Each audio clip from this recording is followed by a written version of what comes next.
Hola, ¿qué tal? ¿Cómo están? Yo soy Romina Hurtado y esto es Sala QSP, su canal de medicina. En el video de hoy les traigo gasto cardíaco, explicación fácil. En el video de hoy vamos a hablar de precarga, poscarga, retorno venoso, contractilidad. Pero antes de comenzar quiero recomendarte que vayas a ver mi video de ciclo cardíaco.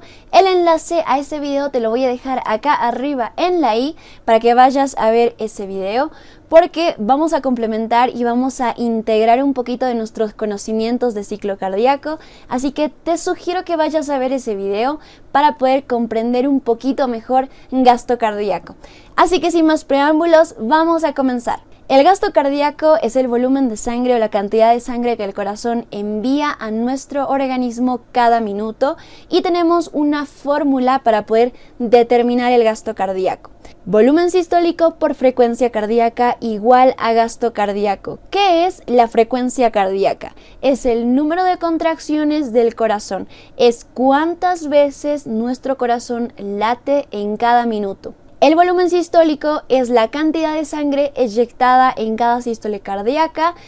Es la cantidad o el volumen de sangre que nuestro corazón bombea hacia los grandes vasos en cada sístole cardíaca. Y el volumen sistólico está determinado por la precarga, la poscarga y la contractilidad. Vamos a desglosar tanto la precarga, la poscarga y la contractilidad para poder ver y comprender cómo es que afectan al gasto cardíaco. Si la precarga aumenta, aumenta el gasto cardíaco. Si la contractilidad aumenta, aumenta el gasto cardíaco.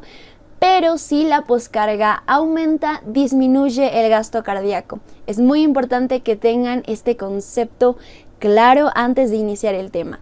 Si aumenta la poscarga, disminuye el gasto cardíaco. Vamos a hablar de precarga.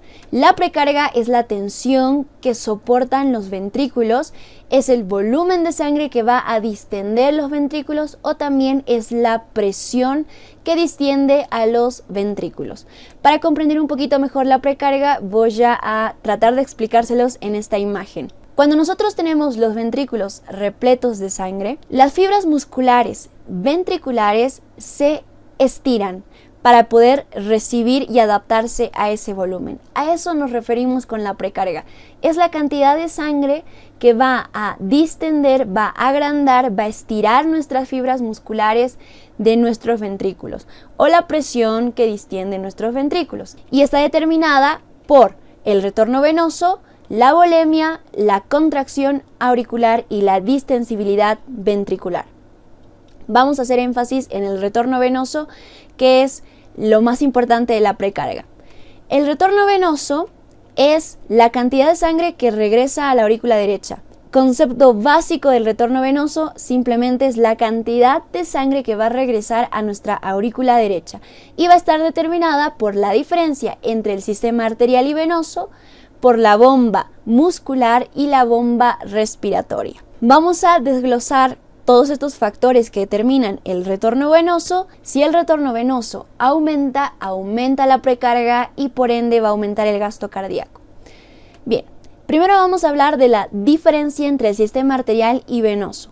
Sabemos que la sangre siempre fluye de mayor a menor presión, y resulta que las arterias tienen mayor presión que las venas. El sistema arterial siempre tiene una presión superior al sistema venoso. Tenemos una presión arterial capilar de 30 a 40 miligramos de mercurio y una presión venosa capilar de 15 a 10 miligramos de mercurio, teniendo una presión arterial capilar media de 25 miligramos de mercurio. Estos datos no son importantes, simplemente es para poder demostrar que el sistema arterial siempre tiene mayor presión que el sistema venoso. Por esta razón, sabemos que la sangre siempre fluye de mayor a menor presión. La sangre va a ir del sistema arterial al sistema venoso, y la sangre llega hasta el lugar, hasta el punto donde hay menor presión en todo el cuerpo, que es la aurícula derecha, que tiene 0 miligramos de mercurio. Entonces, la sangre siempre va de mayor a menor presión, y el lugar de menor presión en todo nuestro organismo es la aurícula derecha, que tiene 0 miligramos de mercurio en condiciones fisiológicas. Si esta presión aumenta, ya nos encontramos ante una alteración patológica. Entonces podemos ver que en parámetros fisiológicos siempre la sangre va a terminar llegando a la aurícula derecha porque la sangre va de mayor a menor presión del sistema arterial al sistema venoso. Pasamos a la bomba muscular. El 30 a 40% de nuestra sangre se encuentra en nuestros miembros inferiores. Y la pregunta aquí es cómo la sangre logra regresar hacia nuestra aurícula derecha si se supone que el sistema venoso tiene menor presión que las arterias, porque las arterias poseen una capa elástica que les permite contraerse y poder impulsar esa sangre a través de su luz, pero las venas no poseen esa capa elástica, por lo tanto la presión en el sistema venoso está regulado en función a la gravedad. Podemos tener 90 miligramos de mercurio de presión venosa en los miembros inferiores hasta menos 10 miligramos de mercurio a nivel del sistema nervioso central. Entonces, lo que nos permite poder enviar la sangre desde nuestros miembros inferiores hasta nuestra aurícula derecha es la contracción de los músculos de los miembros inferiores y también nos favorece de que la presión venosa está regulado en función a la gravedad. Por eso es que se le denomina bomba muscular, porque aquí nuestros músculos de nuestros miembros inferiores son los que trabajan y nos permiten enviar esa sangre hasta la aurícula derecha, se contraen y impulsan esa sangre hasta el lugar de menor presión en el cuerpo, que es la aurícula derecha. Pasamos a la bomba respiratoria. Cuando nosotros inspiramos, hay una expansión de la caja torácica, el diafragma desciende y esto ocasiona una presión intratorácica negativa. La bomba respiratoria en otros textos está como diferencia de las presiones intratorácicas. Decíamos que la inspiración nos produce una presión intratorácica negativa. Cuando nosotros inspiramos, metemos aire, metemos un gas y lo que hacemos es quitar peso a la caja torácica. Esto nos permite aumentar el peso en otras regiones del cuerpo. Entonces, si hay una presión intratorácica negativa, permite el aumento de la presión en otras regiones del cuerpo, como es la presión abdominal. Lo que pasa aquí es que nuestro organismo intenta estar en equilibrio y como tenemos una presión negativa a nivel del tórax, va a intentar aumentar esa presión enviando mayor cantidad de sangre hacia nuestra cavidad torácica. Entonces el aumento de la presión abdominal comprime los órganos abdominales enviando una mayor cantidad de sangre hacia la cavidad torácica y como resultado va a enviar mayor cantidad de sangre hacia nuestra aurícula derecha. La bomba respiratoria favorece el retorno venoso. Si el retorno venoso aumenta la precarga y aumenta el gasto cardíaco. Como pueden ver, todos estos factores favorecen al retorno venoso. Si el retorno venoso se favorece la precarga y se aumenta el gasto cardíaco. Todos estos factores como resultado final tienen poder enviar mayor cantidad de sangre hacia la aurícula derecha. Seguimos en precarga, ya vimos retorno venoso, vamos a ver distensibilidad ventricular, contracción auricular y volemia. Distensibilidad ventricular. La distensibilidad ventricular es la capacidad de los ventrículos para poder adaptarse a los cambios de volumen, sin el aumento de sus presiones. Esta va a afectar el llenado ventricular rápido. Si recordamos el ciclo cardíaco, en la fase del llenado pasivo teníamos aurículas repletas de sangre y como la sangre va de mayor a menor presión, pasaban de forma pasiva hacia los ventrículos. No pasaba toda la sangre, solo pasaba aproximadamente un 80% de la sangre de las aurículas hacia los ventrículos. Pero ¿a qué se refiere la distensibilidad ventricular? Se refiere a esa capacidad que tienen los ventrículos para ser flexibles, para poder adaptarse a la sangre que están recibiendo, agrandar sus cavidades y poder contener el volumen de sangre, la cantidad de sangre que las aurículas envían hacia los ventrículos. En pocas palabras, son flexibles. Vamos a la contracción auricular o sístole auricular. Es el último impulso para la última etapa del llenado ventricular. Como les decía, en el llenado pasivo solo enviábamos un 80% de la sangre y nos quedaba un 20% todavía en las aurículas. ¿Y cómo es que este 20% pasaba hacia los ventrículos era gracias a que las aurículas se tenían que contraer, tenían que enviar esa sangre de forma activa, tenían que contraerse para poder enviar esa sangre restante hacia los ventrículos.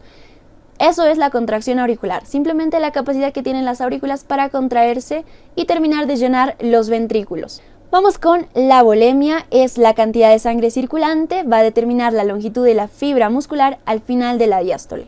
Si nosotros recordamos otra vez el llenado activo, decíamos que las aurículas terminaban de enviar la sangre restante para poder llenar completamente los ventrículos y pasábamos a la contracción isovolumétrica. En esta fase decíamos que los ventrículos están repletos de sangre que correspondía al volumen telediastólico, que eran 120 ml dentro de los ventrículos, y decíamos que cuando los ventrículos están repletitos de sangre y contenían 120 ml en su interior, finalizaba la diástole. Entonces la volemia es simplemente eso, es los 120 ml que llenan los ventrículos, es el volumen telediastólico. Y lo que determinaba este volumen era cuánto nuestras fibras musculares ventriculares se tenían que estirar o se tienen que estirar para contener estos 120 ml. ¿Cuánto se han estirado nuestras fibras musculares ventriculares para contener estos 120 ml? En volemia vamos a hacer un poquito de énfasis en la ley de Frank-Starling, que se los voy a resumir en pocas palabras. La ley de Frank-Starling en parámetros fisiológicos nos dice que a mayor longitud de la fibra, mientras más se estire nuestra fibra muscular, mayor va a ser su fuerza de contracción, mayor va a ser la fuerza con la que se va a cortar. Entonces, acá tengo una imagen de un músculo, sacamos una fibra, de esa fibra sacamos una miofibrilla y ahí vamos a poder ver un sarcómero. Estamos viendo de forma más macroscópica un sarcómero. Esto es esquemático. Acá tenemos los filamentos de actina, los filamentos de miosina. Entonces, ¿qué nos dice la ley de Frank-Starling en parámetros fisiológicos? Que mientras mayor sea la longitud de la fibra, durante la relajación, mientras más se estire nuestra fibra, mayor va a ser la fuerza con la que se va a contraer. Pero en parámetros fisiológicos, esto nos quiere decir que solo se puede estirar hasta 2 a 2.2 micras. Si la fibra muscular se logra estirar, distender, alargar hasta más de 2.2 micras, ya es algo patológico y no vamos a tener una buena contracción. Por el contrario, vamos a tener una contracción pésima. Porque los filamentos de miosina tienen lugares específicos en los que actúan con los filamentos de actina. Imagínense que estas cabecitas tienen sombreritos y cuando hacen un clic con sus lugares específicos es que logran acortar y cerrar. Imaginen que este espacio lo logran cerrar cuando hacen conexión las cabezas de miosina con los filamentos de actina con sus lugares específicos. Pero si estas cabecitas de los filamentos de miosina no interactúan con sus lugares específicos, no van a poder acortar de forma adecuada la fibra muscular, porque no están en sus lugares específicos que les permiten estirar o jalar a los filamentos de actina para poder volverlos a unir.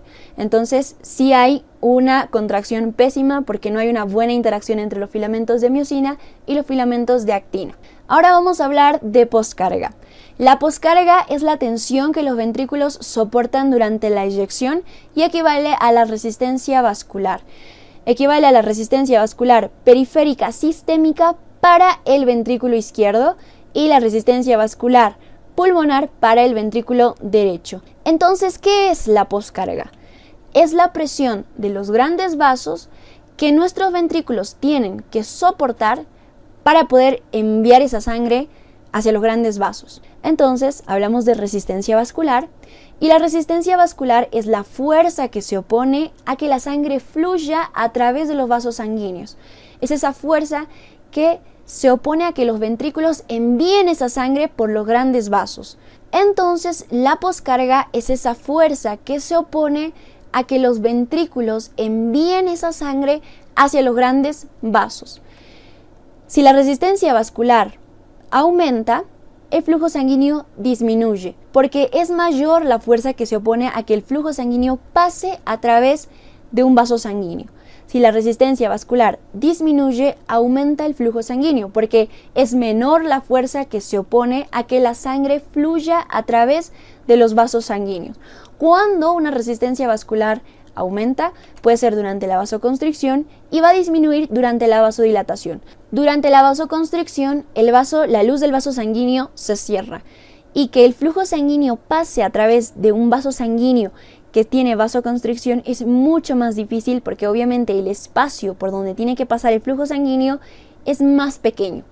Pero durante la vasodilatación, el vaso sanguíneo, la luz del vaso sanguíneo se abre, es más grande y permite que pase mayor cantidad de sangre a través de su luz. Y la poscarga está determinada por la resistencia vascular y la geometría ventricular. Ya hicimos énfasis en la resistencia vascular, ahora vamos a hablar de geometría ventricular. Bien, la geometría ventricular nos va a hacer énfasis en una ley que es la ley de Laplace y esta fórmula nos dice que la tensión o la poscarga es igual a presión por radio dividido entre espesor por 2. ¿Por qué es importante esta fórmula? Es importante conocer esta fórmula, la geometría ventricular, la ley de Laplace, porque vamos a poder ver cómo el corazón se adapta cuando hay un aumento de la poscarga. Si el radio ventricular aumenta, la poscarga aumenta y si aumenta la poscarga disminuye el gasto cardíaco, porque decíamos que si aumenta la poscarga es mayor la fuerza que se opone a que los ventrículos puedan enviar sangre hacia los grandes vasos. Si el espesor, el grosor de la pared de los ventrículos aumenta, disminuye la poscarga. ¿Cómo es que se produce esto? Se lo voy a representar mejor en esta imagen. Acá tenemos una aurícula y un ventrículo. Imagínense que tenemos una hipertensión arterial. La sangre que tiene que ser enviada de los ventrículos hacia los grandes vasos es superior. La fuerza que se opone a que los ventrículos le pueden enviar sangre es mayor. Los ventrículos no pueden vencer esa fuerza. Entonces tenemos una hipertensión arterial. En una fase aguda tenemos mayor cantidad de sangre en los ventrículos porque como tenemos una hipertensión en los grandes vasos, la cantidad de sangre que envían los ventrículos es menor, porque no pueden superar esa fuerza y como consecuencia van a quedar mayores restantes de cantidad de sangre en los ventrículos. Va a haber mayor cantidad de sangre que se va a quedar en el ventrículo. Entonces, cuando la aurícula le vuelve a enviar sangre, hay mayor cantidad de sangre en los ventrículos, se aumenta, se superan los 120 ml del volumen telediastólico, el ventrículo va a estar más distendido para poder soportar ese volumen, pero el espesor va a estar normal. Entonces, ¿por qué si el radio aumenta la poscarga? Porque es mayor la cantidad que el ventrículo tiene que enviar hacia los grandes vasos y no lo puede hacer, es mayor la fuerza que se opone a que el ventrículo pueda enviar esa sangre. Entonces, tiene que enviar mayor cantidad de sangre, el ventrículo tiene mayor trabajo que hacer. Inicialmente la ley de Frank-Starling va a ser beneficiosa porque si a mayor longitud de la fibra, mayor fuerza de contracción, el ventrículo va a poder enviar esa cantidad de sangre. Pero va a haber un punto donde las fibras van a superar los 2.2 micras porque va a ser demasiado el volumen que van a contener los ventrículos que ya no va a compensar la ley de Frank-Starling. Pero ¿qué pasa en una fase crónica? En una fase crónica hay una remodelación del corazón y va a haber una hipertrofia del ventrículo. Las aurículas envían sangre al ventrículo, pero como hay una hipertrofia del ventrículo, es mayor el grosor de la pared del ventrículo, entonces la capacidad que tiene el ventrículo para recibir todo ese volumen que las aurículas envían hacia los ventrículos va a disminuir, va a contener menor cantidad de sangre. Entonces va a disminuir el radio ventricular y va a aumentar el espesor de la pared, el grosor de la pared ventricular. Si el espesor aumenta, disminuye la poscarga. Esto sucede en una etapa crónica. ¿Por qué disminuye la poscarga? Porque es menor la cantidad de sangre que el ventrículo tiene que enviar hacia los grandes vasos. Pero la hipertrofia ventricular solo va a compensarnos la hipertensión arterial sostenida en los grandes vasos por cierto tiempo, porque al final la hipertrofia ventricular va a terminar produciéndonos una insuficiencia cardíaca. Por último vamos a hablar de contractilidad miocárdica, también conocida como inotropía, es una propiedad del corazón. Es la función contráctil del corazón, la interacción de los filamentos de actina y miocina producen un acortamiento del cardiomiocito. Este proceso, que es un poquito más molecular, un poquito más histológico, se los voy a hablar en un siguiente video. Lo único que tienen que saber de la contractilidad miocárdica en el gasto cardíaco es la función que tiene el corazón para poder acortar sus fibras musculares, que le permite poder bombear sangre tanto en las aurículas como en los ventrículos, y si la contractilidad miocárdica aumenta el gasto cardíaco porque nos favorece enviar mayor cantidad de sangre hacia el organismo. Y ese fue el video del día de hoy, espero les haya gustado. Por favor dale like si te gustó, compártelo con aquellas personitas a las que les pueda ser útil, así me ayudas a llegar a más personas. Si tienes alguna observación, algo que complementar al tema, por favor déjalo acá abajo en los comentarios, así nos ayudamos todos y creamos una comunidad educativa. Me despido de ustedes sin antes recordarles que pueden encontrarme en mis redes sociales. Acá abajo en la cajita de información les dejo el enlace a mis redes sociales y nos vemos la próxima semana con un nuevo video. Bye.